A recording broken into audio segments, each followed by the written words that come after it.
பெரும்பாலும் இவங்களோட love life எப்படி போகுது அப்படின்னா, இவங்களோட ஹைலைட்டிங் குவாலிட்டி என்ன அப்படின்னா, கன்னியை பத்தி ஒத்த வார்த்தையில சொல்லணும் அப்படின்னா என்னங்க சொல்லுவீங்க? கன்னி ராசி பொண்ணு இருக்கு அப்படின்னு வச்சுக்கோங்க, இந்த பிள்ளை நடிக்கிறா. நான் சமைச்சா என்ன மாதிரி யாராலையும் சமைக்க முடியாது, நான் தான் பெஸ்ட்டாக இருக்கணும் அப்படின்ற ஒரு எண்ணம் உங்களுக்கு வரும். இவங்க பெருசாக பேசியும் சமாளிக்க மாட்டாங்க, யார் கூடயும் வந்து சண்டையும் போட மாட்டாங்க. இவங்க எப்படி அப்படின்னா,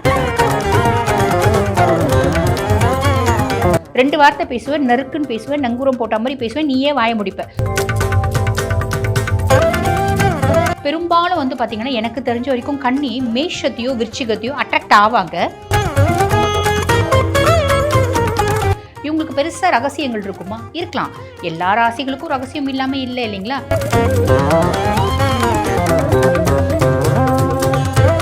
ரெட் நூல் நங்கை நேயர்களுக்கு வணக்கம். நான் டாக்டர் தீபா அருளாளன். இன்னைக்கு நம்ம என்ன டாபிக் பற்றி டிஸ்கஸ் பண்ண போகிறோம் அப்படின்னா, 12 ராசிகள் பெண்கள் உங்களோட குணாதிசயங்கள் என்ன, உங்களோட லவ் எப்படி இருக்கும், உங்களோட இன்ட்ரெஸ்டிங்கான கேரக்டர்ஸ் என்னென்ன, நீங்கள் எந்தெந்த விஷயத்தில் ஏமாற்றப்படுவீர்கள், இப்படி பல சுவாரஸ்யமான விஷயங்களை இந்த பதிவில் டிஸ்கஸ் பண்ண போகிறோம். ஆக வீடியோவை ஸ்கிப் பண்ணாமல் பாருங்கள், அப்போ தான் உங்களுக்கு முழுசும் நான் என்ன சொல்கிறோம் அப்படின்றது புரியும். கன்னி ராசி பெண்கள் உங்களை பற்றி சொல்லணும் அப்படின்னா, கன்னி வந்து பாருங்கள் காலபுருஷனுக்கு 6ஆம் பாவம். பொதுவாக வந்து பாருங்கள் எதிரி, மார்ஷல் ஆர்ட்ஸ், ஆரோக்கியம் ரிலேட்டட் விஷயத்துல இவங்களுக்கு ஒரு தேடல் அப்படின்றது இருந்துகிட்டே இருக்கும். புதன் உச்சமடையக்கூடிய ராசிங்க. புதன் உச்சமடையக்கூடிய ராசி அப்படின்றதுனால இன்பில்ட்டாகவே செம்ம புத்திசாலிகள், ஜீனியஸ் பீப்புள்ஸ் அப்படின்னு சொல்லலாம். ஒரு ஈர்ப்பு சக்தி அப்படின்றது உங்களை பார்க்கும்போதே இருக்கும். Very good observers. லைஃப்பில் எப்பயுமே கன்னிக்கு வந்து ஒரு சேலஞ்ச் வேணும். எனர்ஜி அப்படின்றது இன்பில்ட்டாகவே நிறைய இருக்கும். ஆனால் அதுக்காக கன்னி வந்து புதன் உச்சமடையக்கூடிய ராசி அப்படின்றதுனால, மிதுனமும் வந்து பார்த்திங்கன்னா புதன் ஆதிக்கம் பெற்ற ராசி. மிதுனம் மாதிரி பயங்கரமாக பேசுவாங்களா? கிடையாதுங்க. அதுவும் புதன் ராசியாதிபனாக இருக்குது, இதுலேயும் புதன் உச்சம் அப்படின்னாலும் கன்னியை பொறுத்த வரைக்கும் ரொம்ப கச்சன்னு பேசலாம் எனக்கு பிடிக்காது. ஆனால் 4 வார்த்தை நான் பேசுறேன்னா கூட நச்சுன்னு நங்கூரம் போட்ட மாதிரி பேசுவேன். இதுதான் கன்னி அப்படின்னு சொல்லலாம். பொதுவாகவே கன்னி வந்து பாருங்கள் வெரி குட் அப்சர்வர்ஸ். நான் ஒரு விஷயம் ஒன்றும் இல்லைங்க, ரொம்ப எளிமையான விஷயத்தில் சொல்லணும் அப்படின்னா, ஒரு ஃப்ரெண்ட்ஸு, நீங்கள் ஒரு 4 பேர் ரொம்ப நாளாக ஃப்ரெண்ட்ஸாக இருக்குங்க. உங்களோட கூட்டத்தில் ஒரு புது வரவு இருக்குது, ஒரு பிள்ளை வருது. அந்த பிள்ளை ரொம்ப ரொம்ப இனிப்பாக சிரிச்சு இனிமையாக பேசுது அப்படின்னா கூட மீதி 3 பேரும் நம்பிடுவாங்க. அங்கே ஒரு கன்னிராசி பொண்ணு இருக்குது அப்படின்னு வச்சுக்கோங்களேன், அந்த பிள்ளை நடிக்கிறா அப்படின்றத அவங்க பார்த்த அடுத்த 5 செகண்டில் அந்த பிள்ளையை பார்த்தோன்னே கிராஸ் பண்ணிப்பாங்க. அதையும் இல்லைன்னா 5 செகண்ட் 5 நிமிஷம் அதிகபட்சம் அவங்க யார் என்ன, அது வந்து பார்த்தீங்கன்னா புலியா பசுவா இல்லை பசுந்தோல் போர்த்தின புலியா அப்படின்றத கண்டுபிடிக்கக்கூடிய கெப்பாசிட்டி இன்பில்ட்டாகவே கன்னிராசி பெண்களுக்கு இருக்குது அப்படின்னு சொல்லலாம். அதே மாதிரி ட்ரெமெண்டஸ் எனர்ஜி அப்படின்றது உண்டு. அந்த எனர்ஜியை மற்றவங்களுக்காக நான் வந்து வேஸ்ட் பண்ணவே மாட்டேன் அப்படின்னு யோசிக்கக்கூடியவங்க. எப்பயுமே வந்து பாருங்கள் மனதளவில் யோசிக்கவே மாட்டாங்க கன்னி. புத்திசாலித்தனம் அப்படின்றது ஆல்வேஸ் அந்த புத்திசாலி அப்படின்ற குதிரையை ஓட விட்டுட்டே இருப்பாங்க அப்படின்னு சொல்லலாம். அதிகப்படியான புத்திசாலித்தனம் இருக்கவே தான் நிறைய கன்னிராசி அன்பர்கள் அவங்களோட தொழில் வந்து பார்த்திங்கன்னா, அவங்க வந்து சிபிசிஐடி ஆஃபீஸர்ஸாக இருப்பாங்க, டிடெக்டிவாக இருப்பாங்க, மீடியா, இயல் இசை நாடகம் இதில் இருப்பாங்க, சாஃப்ட்வேரில், மார்ஷல் ஆர்ட்ஸில், இப்படி நிறைய விஷயத்தில் இருப்பாங்க அப்படின்னு சொல்லலாம். சமையல் கூடங்க, நான் சமைச்சா என்ன மாதிரி யாராலையும் சமைக்க முடியாது, நான் தான் பெஸ்ட்டாக இருக்கணும் அப்படின்ற ஒரு எண்ணம் அவங்களுக்கு வரும். எல்லா ப்ரொஃபஷன்லேயும் ஆல்மோஸ்ட் டாப்பில் இருக்கவங்க நிறைய பேர் கன்னியாக இருப்பாங்க அப்படின்னு சொல்லலாம். வித்தை தெரிஞ்சவங்க அப்படின்னு ஒத்த வார்த்தையில் சொல்லிடலாம் இல்லைங்களா? வித்தை இருக்குது, கர்வம் இருக்குது. வித்தை தெரிஞ்சவங்க எப்பயுமே வருத்தப்பட வேண்டாம் அப்படின்ற ஒரு மைண்ட் செட் வந்து பார்த்திங்கன்னா கன்னிக்கு இருக்கும். அது உண்மையும், உங்களுக்கு எல்லா வித்தையும் தெரியும். நீங்கள் சம்மந்தமே இல்லாமல் ஒரு கன்னிராசி பொண்ணு, அந்த பொண்ணு என்னமோ வந்து பாருங்கள் ஒரு பிஏ படிச்சிருக்கு, அந்த பொண்ணு ஒரு மீடியா ஃபீல்டில் கூட்டிகிட்டு போய் விட்டிங்களன்னா கூட அங்கே டாப் மோஸ்ட் ஒரு விஜேவாக அந்த பொண்ணு வந்து நிற்கும். அந்த அளவுக்கு அதனோட திறமையை ராத்திரி பகலாக உட்காந்து வளர்த்துட்டு ஒரு பெரிய லெவலில் ஷைன் ஆக்கக்கூடிய தன்மை இன்பில்ட்டாகவே அந்த எனர்ஜி கன்னிக்கு உண்டு அப்படின்னு சொல்லலாம். சரி, இப்படிப்பட்ட கன்னிராசி பெண்கள் சின்ன வயசுலேருந்து அவங்களோட வாழ்க்கையை பார்க்குறோம் அப்படின்னா, குழந்தைங்க ரொம்ப வந்து அஃபெக்ஷனாக இருக்கிறது, ரொம்ப சேட்டை பண்ணுறது, வீட்டில் அம்மா அப்பா கிட்ட நல்ல அடி வாங்குறது, அடி வாங்கினாலும் அம்மா அப்பா கிட்ட ரொம்ப பாசமாக இருக்கிறது, இதெல்லாம் கன்னிக்கு பிடிக்கும் அப்படின்னு சொல்லலாம். சரி, இவங்க ஒரு 8th 9th படிக்கிறாங்க, ஃப்ரெண்ட்ஸ் வச்சுப்பாங்களா? தாராளமாக வைப்பாங்க. புதனுக்கு வந்து பார்த்திங்கன்னா புதன் உச்சமடையக்கூடிய ராசி அப்படின்னால புதனுக்கு நட்பு வட்டாரம் நிறைய வேணும் அப்படின்றது. அப்போ இவங்களுக்கும் வந்து ஆப்வியஸ்லி நிறைய ஃப்ரெண்ட்ஸ் இருக்கும். இவங்களோட ஃப்ரெண்ட்ஸ் எப்படி இருக்கும், ரொம்ப செலக்டிவாக இருப்பாங்க. அந்த செலக்டிவாக இருக்கிறது எல்லார் கூடயும் ஜோவியலாக வந்து இருந்தாலும் பெரிய லெவலில் பேச மாட்டாங்க. பட் எல்லார் கூடயும் டைம் ஸ்பெண்ட் பண்ணுவாங்க, பேசுவாங்க. எல்லார் கூடயும் நிறைய கம்யூனிகேஷன் அப்படின்றத வச்சுக்க மாட்டாங்க.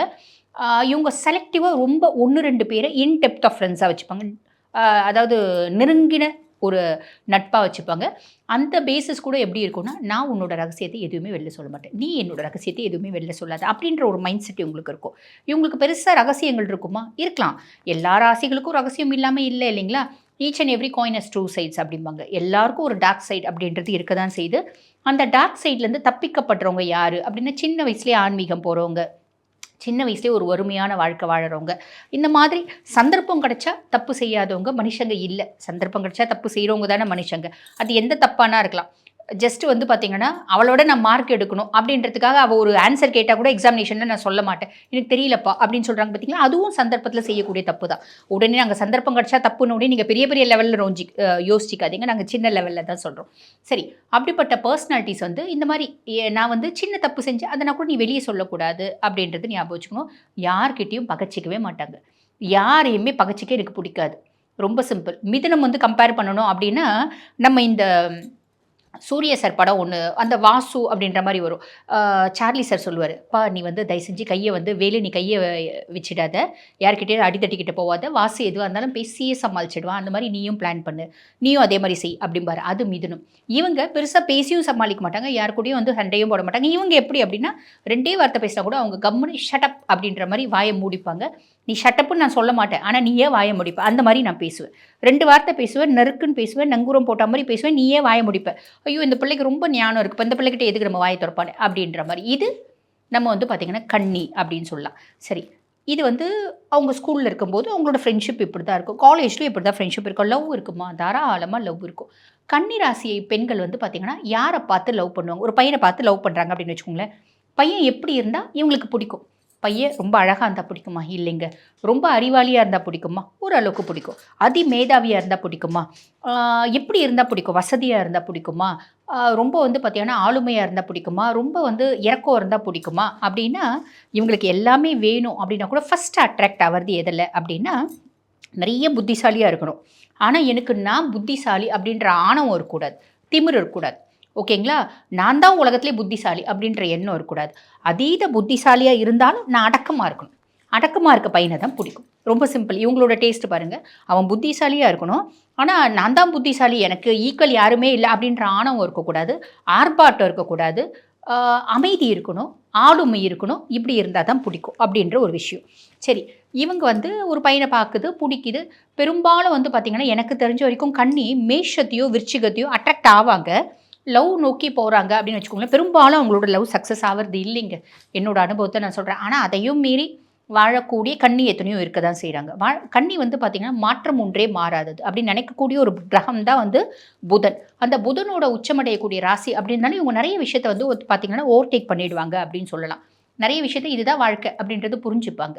சரி, இருந்தாலும் மேஷத்தோடையும் விருச்சிகத்தோடையும் வாழ முடியறது இல்லை. ஏன்னா இவங்களும் மேதாவிகள், அவங்களும் ஆளுமையான பர்சனாலிட்டி, அவங்களும் விட்டு கொடுக்க மாட்டாங்க, இவங்களும் விட்டு கொடுக்க மாட்டாங்க. அப்போ எப்படி வாழ்க்கை நல்லாயிருக்கும்? அது வந்து ஒரு ரேஸ் மாதிரி தான் ஓடும் அப்படின்னு சொல்லலாம். ஆனால் அதையும் மீறி வாழறவங்க இருக்க தான் செய்கிறாங்க. சரி, இவங்களுக்கு இந்த பையனை பிடிச்சி போச்சு, அந்த பையன்கிட்ட போய் டைரெக்டாக லவ் சொல்லிவிடுவாங்களா? இல்லை.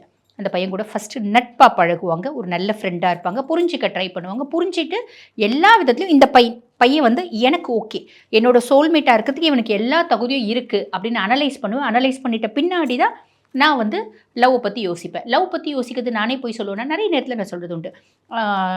எனக்கு உன்னை ரொம்ப பிடிச்சிருக்கு, பிகாஸ் நீ வந்து உங்ககிட்ட இந்தந்த குணங்கள்லாம், உங்ககிட்ட என்னென்ன ப்ளஸ் இருக்குது அதை தெளிவாக சொல்லுவாங்க. உங்ககிட்ட வந்து இந்தந்த ப்ளஸ் தான் இருக்குது, நீ ரொம்ப அறிவாளியாக இருக்க, ஆனால் ஆர்ப்பாட்டம் பண்ண மாட்டேன்ற, அமைதியாக இருக்க, இந்த குணம் இந்த இந்த இந்த குணம் எனக்கு ரொம்ப பிடிச்சிருக்கு அப்படின்றத பாயிண்ட் அவுட் பண்ணுவாங்க. ஆப்வியஸ்லி இந்த பொண்ணு சொல்கிறதுக்கு முன்னாடியே அந்த பையன் சொல்லிவிடுவான். காரணம் என்ன அப்படின்னா, கன்னி ரொம்ப வசீகரமாக இருப்பாங்க, ரொம்ப அட்ராக்ஷன் இருக்கும், புத்திசாலியாக இருப்பாங்க. மற்றவங்க வந்து பார்த்திங்கன்னா இவங்க மேலே ஈர்க்கப்படுவாங்க, இவங்க மற்றவங்கள சுண்டி இழுக்கக்கூடிய ஒரு அவுட்லுக் இருக்கும் அப்படின்னு சொல்லலாம். ஆக ஆப்வியஸ்லி பொண்ணு நல்லா இருக்குது, அமைதியாக இருக்குது, புத்திசாலியாக இருக்குது, நிறைய கெட்ட குணங்கள் இல்லை, எல்லா விதத்துலேயும் நல்ல குணம் இருக்குது. முதல்ல பொண்ணு நிறைய பேச மாட்டேந்தியா, இது எனக்கு ரொம்ப பிடிச்சிருக்கியா, பின்னாடி பேசியே நம்மளை சாவடிக்க மாட்டாயா அப்படின்ற ஒரு எண்ணம் இந்த பையனுக்கே வந்துடும். ஸோ கல்யாணம் பண்ணிக்கிறது அப்படின்றது பண்ணிப்பாங்க. அன்லெஸ் அதர்வைஸ் இந்த மேஷம் விருச்சிகமாக இருந்தால் அந்த லவ் ஃபெயிலியர் நோக்கி போகுது. சரி, கல்யாணம் பண்ணிட்ட பின்னாடி எப்படி இருப்பாங்க? ஹஸ்பண்டோட ஒரு நல்ல ஒய்ஃபாக, மாமனார் மாமியாருக்கு ஒரு நல்ல மருமகளா, நாத்தனாருக்கு ஒரு நல்ல அண்ணியா, இப்படி எல்லா சொந்தவங்களுக்கும் நல்ல நல்ல நல்ல அப்படின்னு எத்தனை நல்லனாலும் போடலாம், உறவு முறைகளை மெயின்டைன் பண்ணுவாங்க அப்படின்னு சொல்லலாம். புரியுதுங்களா? ஸோ இவங்க வந்து பார்த்திங்கன்னா பெரும்பாலும் இவங்களோட லவ் லைஃப் எப்படி போகுது அப்படின்னா பெரும்பாலும் அட்ஜஸ்ட் பண்ணிப்பாங்க. பெருசாக வந்து பார்த்தீங்கன்னா வாழ்க்கை வாழ்வதற்கே அப்படின்ற ஒரு மைண்ட் செட் இருக்கும். என்ன நீ பெரிய லெவலில் ஓவர்டேக் பண்ணல, என்னோட சுதந்திரத்தை நீ முழுசும் பறிக்கல, என்னோட அறிவை வந்து நீ அடக்கி வைக்க ட்ரை பண்ணல, என்ன நான் பாட்டு என்னோட ஆஃபீஸ் ஒர்க் பண்ணுறதுக்கு நீ விடுற, நான் ஃப்ரெண்ட்ஸோட பேசுறதுக்கு நீ விடுற, குடும்பத்தையும் பார்த்துக்கு நான் சம்பாதிக்கிறதுக்கு நீ விடுற, என்னோட சம்பாத்தியத்தை நான் கொஞ்சம் எங்கள் ஃபேமிலிக்கும் செலவு பண்ணுறதுக்கு, நான் ஷாப்பிங் போகிறதுக்கு எல்லாமே நீ விடுற. ஓகே, எனக்கு அப்ஜெக்ஷனே கிடையாது, நான் கூட கடைசி வரைக்கும் சந்தோஷமாக வாழ்வேன். எப்போ நீ எல்லாத்துக்கும் முட்டுக்கட்டை போடுறியோ, என்னை ஓவர் டாமினேட் பண்ணிகிட்டே இருக்கியோ, அப்போ நான் வந்து உங்க கூட என்னால் வாழ முடியாது அப்படின்ற ஒரு மைண்ட் செட். இது நியாயமான மைண்ட் செட் அப்படின்னு சொல்லலாம். கன்னி வந்து பாருங்கள், நல்ல வந்து அந்த சமயத்துக்கு ஏற்ற மாதிரி அவங்கள மாற்றிப்பாங்க. இப்போ ரொம்ப சிம்பிள், ஒரு கன்னி ராசி பொண்ணு லவ் பண்ணும்போது எப்பயுமே அந்த பொண்ணு பாவாடை தாவணி தயா போடும். இந்த காலத்தில் பாவாடை தாவணிலாம் இருக்காங்க அப்படின்னு கேட்கக்கூடாது. ஒரு உதாரணத்துக்கு நான் சொல்கிறேன், எப்பயுமே அந்த பிள்ளை பாவாடை தாவணி தான் போடும். சரி, உங்கள் விஷயத்துக்கே வந்து இல்லை ஒரு செல்வார் தான் போடும் அப்படின்னா ஷாலை வந்து போட்டு பின் பண்ணிப்பாங்க. பார்த்தீங்களா, அந்த மாதிரி பிள்ளைங்களாம் இருப்பாங்க. இப்போ நாங்களாம் கூட காலேஜ் படிக்கும்போது ஷால் போட்டு பின் பண்ணிப்போம். இப்போ கூட நிறைய நேரம் நான் ஷால் போட்டு பின் பண்ணுவேன். அந்த ஒரு பழக்கம் 6 வருஷம் மெடிக்கல் காலேஜ் படிக்கும்போது பின் பண்ணணும், ட்ரெஸ் கோடு உண்டு. அதனால அந்த மாதிரி ஸ்கூலில் வந்து ஷால் போட்டு பின் பண்ணி அந்த பழக்கம், அந்த மாதிரிலாம் நம்ம பின் பண்ணுறோம் அப்படின்னு வச்சுக்கோங்களேன். ஒரு காலம் மாறும்போது சுடிதாரில் இப்போ வந்து ஃபேஷன் கிடையாது. இப்போ என்ன ட்ரெண்டு, ஜீன், டிஷர்ட் அந்த மாதிரிலாம் தன்னை மாற்றிப்பாங்க. மாற்றம் ஒன்றே மாறாதது அப்படின்னு வந்து பார்த்திங்கன்னா அவங்கள வந்து மேலும் பதப்படுத்திக்கிறதுக்கு, பக்குவப்படுத்தி கொள்றதுக்கு, செல்ஃப் அனலைஸ் பண்ணிக்கிறதுக்கு, அவங்களோட அவுட்லுக் பண்ணி மாற்றிக்கிறதுக்கு செல்ஃப் க்ரூபிங் அப்படின்றது எப்பயுமே பண்ணுவாங்க.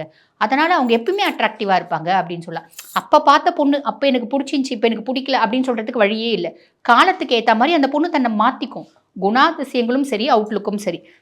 அப்போ இப்படிப்பட்ட பிள்ளைங்களை யாருக்கு பிடிக்காது? எல்லாருக்கும் பிடிக்கும் இல்லைங்களா? இவங்களோட வேலை அப்படின்னா, வேலைன்னு வந்து நான் வெள்ளைக்காரன் ஆகிடுவேம்மா அப்படின்ற மாதிரி இவங்களோட வேலை இருக்கும். எக்ஸலண்ட்டாக இருப்பாங்க, பிளான் பண்ணுவாங்க. பொதுவாக கன்னி வந்து பாருங்கள், இப்போ மிதுனம்னா plan A, plan B, plan C, plan D, 4 plan. கன்னி அப்படி கிடையாது. Plan A to plan Z இருக்கும்.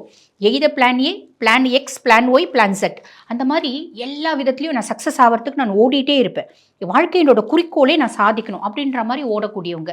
ஒரு சாப்பாடு செய்கிறேன் அப்படின்னா கூட என்ன மாதிரி யாரும் சாப்பாடு செய்யக்கூடாதுப்பா, அந்த மாதிரி நான் பர்ஃபெக்டாக செய்வேன். ஒரு சாம்பார் வைக்கிறேன்னா வீட்டில் இருக்கவங்க எல்லாரும் புகழணும்.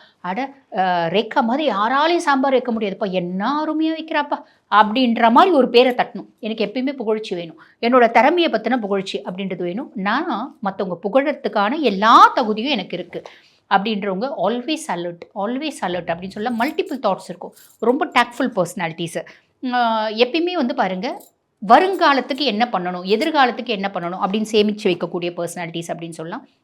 இவங்களோட ஹைலைட்டிங் குவாலிட்டி என்ன அப்படின்னா, always alert, problem dealing, problem solving, இதெல்லாம் வந்து அவங்களோட ஹைலைட்டிங் குவாலிட்டிஸ் அப்படின்னு சொல்லலாம். ஸோ இவங்க வந்து ஆல்வேஸ் அலர்ட் வந்து மற்றவங்களுக்கு எடுப்பாங்களங்க, மற்றவங்களுக்கு பெருசாக பல்ல நோண்டி அவங்கள உள்ளுக்குள்ளே தள்ளி புதைச்சி மூடிடுவாங்களா அப்படின்லாம் கிடையாதுங்க. கண்ணினோட புத்திசாலித்தனம், டேக்ஃபுல்னஸ், அந்த டேக்ஃபுல்னஸும் போது நம்ம வந்து தந்திரம் அப்படின்னு எடுத்தால் கூட சாணக்கிய தந்திரம் அப்படின்னு எடுத்துக்கலாம். சாணக்கிய தந்திரம் கூட நிறைய நேரத்தில் வந்து பார்த்திங்கன்னா சில விஷயங்கள் உண்டு. ஆனால் இவங்களோட தந்திரம், இவங்களோட புத்திசாலித்தனம் என்னை நான் அக்குப்படுத்தி கொள்வதற்கு, என்னை நான் முன்னேற்றி கொள்வதற்கு, என் குடும்பத்தை நான் முன்னேற்றத்துக்கு அப்படின்னு தான் இருக்கலாம். ஸோ இது ஒரு எக்ஸ்ட்ராடனரி ப்ளஸ் அப்படின்னு சொல்லலாம். இவங்களோட ப்ராப்ளம் சால்விங் மெத்தடுக்கு வந்து பார்த்திங்கன்னா பல முறை பேஷ் பேஷ் பேஷ் அப்படின்னு சொல்லிடலாம். சரி, இவங்களுக்கு உடல் சார்ந்த உபாதைகள் வருமாங்க அப்படின்னா வரும். நிறைய பேருக்கு வந்து பார்த்திங்கன்னா spinal cord problem, constipation, urinary tract infection இந்த மாதிரி வரத்துக்கு வாய்ப்பு உண்டுங்க. சரிங்களா? இவங்களுக்கு ரொம்ப ஃபேவரபுளான திசை என்ன அப்படின்னா சவுத் ஈஸ்ட், இதெல்லாம் வந்து பார்த்திங்கன்னா ரொம்ப ஃபேவரபுளான திசை அப்படின்னு சொல்லலாம். லக்கி திசை அப்படின்னு சொல்லலாம். இவங்களுக்கு ஃபேவரபுளான கலர்ஸ் என்ன அப்படின்னா blue, all type of blue, all type of green, all type of கிரேல ஆல் டைப் ஆஃப் கிரேனா என்னங்க, லைட்டு கிரே, யானை கிரே, இதெல்லாம் சொல்கிறாங்க பார்த்தீங்களா, இதெல்லாம் வந்து உங்களுக்கு ஃபேவரபுளான கலர்ஸ் அப்படின்னு சொல்லலாம். கன்னியை பற்றி ஒத்த வார்த்தையில் சொல்லணும் அப்படின்னா என்னங்க சொல்லுவீங்க அப்படின்னா, கன்னி ராசி பெண்கள் அதீத திறமசாலிங்க, அதீத வந்து பார்த்திங்கன்னா சாதுரியமானவங்க. ஆனால் அந்த சாதுரியம் மற்றவங்களை ஆக்குவிக்குமே தவிர அழிக்க அல்ல அப்படின்றத ஞாபகம் வச்சுக்கோங்க. வாழ்த்துக்கள்.